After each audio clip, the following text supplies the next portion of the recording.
guys, it's Elise and welcome back to My Cupcake Addiction.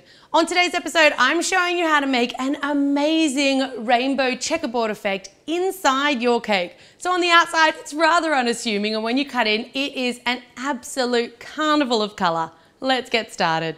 I'm cheating a little bit today with a double batch of a packet mix. So I've just got the ingredients that my packet says I need to make up my cake batter. I've got some homemade buttercream frosting, and I'll link to my recipe down below. I've gone with packet cake mix today because we're going to be adding a fair amount of colour, and packet cake mix takes the colour a bit better. You'll need 6 bowls and a little bit of non-stick spray. I've got 2 circle cutters. I'll leave dimensions for those just down below in the description box, and I've also got a serrated edge knife, an offset spatula, a couple of spoons and a butter knife. You're going to need to make 6-inch round 1-inch high layers. So I've got these little kind of weird layer pans, but you could just use a regular 6-inch pan. These just save me a bit of time. I've also got a 12-inch round cake board just for presentation. First up, I'm going to make the whole double batch of my cake mix because I've got those 6 little layer pans. If you're using one pan and baking 6 layers, I'd recommend making these batches one at a time so that you don't have one sitting for a particular long amount of time once you've added that color. When it's all mixed, you want to divide it. I'm going to divide mine into 6 bowls, but if you've just made one batch, pop it into 3 bowls to begin with.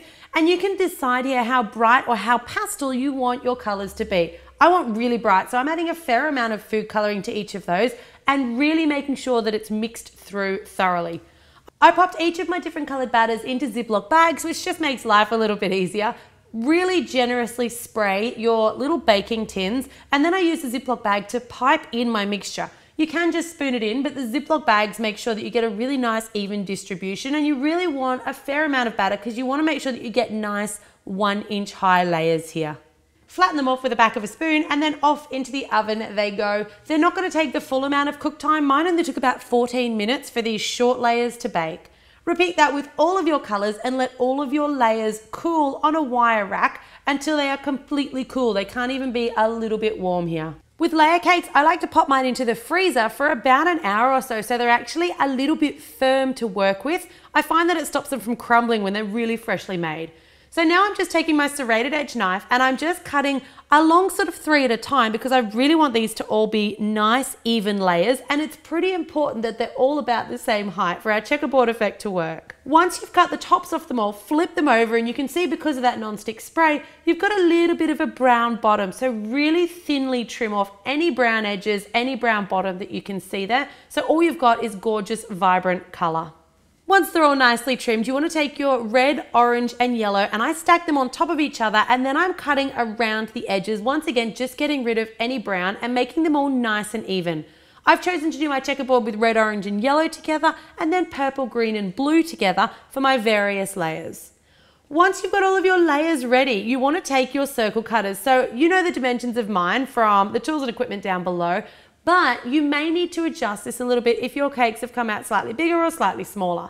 I'm going to cut first a circle out of the middle and then a smaller circle out of the middle of that circle. So what you end up with is sort of 2 big hollow circles and 1 little round middle. Do that with all of your different cake layers, and then you're going to take a little bit of that white buttercream frosting, and I like it if your buttercream frosting is really nice and bright and white here. So if you're making it with butter like I do, add a little bit of white coloring or icing whitener to it so it's nice and crisp and white. A really thin layer of that buttercream around the inside edge of each of those cakes. Once again, great if they're a little bit frozen here because it makes them a lot sturdier to work on. Now you want to alternate your colors so that each of your layers has one of each of the 3 colors. So in your red outer ring, an orange middle ring, and then a yellow center ring, and just switch them around. You want to make sure that you don't end up with 2 of the same color in any one of your layers here. The buttercream frosting is going to help to fill in the gaps, and it's also going to stick them together nicely. By the time you finish here, you should have 3 of those orange, red, yellow layers, and you should also have 3 of your green, blue, purple layers. Clean up your bench, get yourself organized, and grab your presentation board. You want to take a nice generous amount of that buttercream frosting and smear it down on the board to sort of stick your cake in place. I'm going to start with one of those blue-green layers and down it goes, and then I'm going to put in a nice relatively even coat but not too thick of that white buttercream frosting. Make sure when you're frosting this that your frosting extends slightly out over the edges of your cake so you don't have as many gaps to fill in later. You want to lay your discs of cake kind of opposite here. So if you've got a bluish one, then you want to go with the reddish one, then a bluish one, then a reddish one, until you get to the top. When you're at the top, then you want to take some of your buttercream frosting and set it aside because it's going to get really crummy here. And you just want to give it a really nice crumb coat. So I'm working my spatula back and forth around the outside edge of the cake and really driving that frosting right into any cracks, any crevices. You can go up and down, you can go side to side, whatever's easiest for you. Pop some of that crumb coat across the top as well, and once you're happy that you've filled in all of your gaps, scrape back off as much of it as you can. Pop it off into the freezer for about 15 minutes. It's not going to freeze the cake, it's just going to set that top layer of frosting, and then you can come back to your lovely, clean, non-crummy buttercream frosting and apply another relatively thick coat here. I put a fair bit on because then we're going to use a ruler to really smooth it off. You can use an offset spatula, but because it's such a tall cake, a ruler works a little bit better here. So you can see I'm just using the ruler around the outside edges just to smooth it back beautifully, and just drag the ruler around it once, then get your offset spatula and fill in any spots so you can see your frosting levels a little bit low. You might need to do this 2 or 3 times, but what you'll end up with is a beautiful, smooth sidewall to your gorgeous rainbow checkerboard cake. Once you're happy with the edges, take your offset spatula and just make sure it's clean and sort of drag that little ridgy bit of frosting from the top back into the top layer here. So you can see I'm being really gentle and I'm wiping my spatula in between so it's always really nice and clean. I'm a little bit of a perfectionist, so even when I got to this stage, I added a bit more frosting and smoothed it back again, but it's completely up to you how fussy you want to be here, and you can have a think about how you're going to decorate the cake.